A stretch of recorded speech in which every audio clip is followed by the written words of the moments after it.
Hello everyone, আমি রিয়া। নতুন একটা রান্নার রেসিপিতে তোমাদেরকে অনেক অনেক স্বাগত জানাই। জন্মাষ্টমী উপলক্ষে গোপাল ঠাকুরের জন্য আমি একটা ভোগ বানিয়েছিলাম, তো সেই রেসিপিটা আজকের আমি তোমাদের সঙ্গে শেয়ার করব।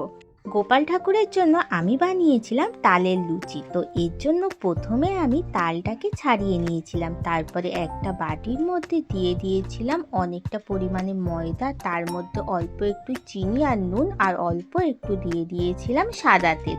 ময়দার মধ্যে চিনি, নুন আর তেলটাকে দিয়ে ভালো করে ময়দাটাকে মিক্স করে দিতে হবে। তারপর দিয়ে দিতে হবে এর মধ্যে চেনে রাখা তালটাকে। তো আমি তার আগে যে তালটা দিলাম সেটাকে কিন্তু আমি কড়ার মধ্যে গরম করে নিয়েছিলাম, যাতে লুচির ঠাসাটা খুব ভালো হয় আর লুচিগুলো লাস্টে খুব ভালো মতন ফোলে।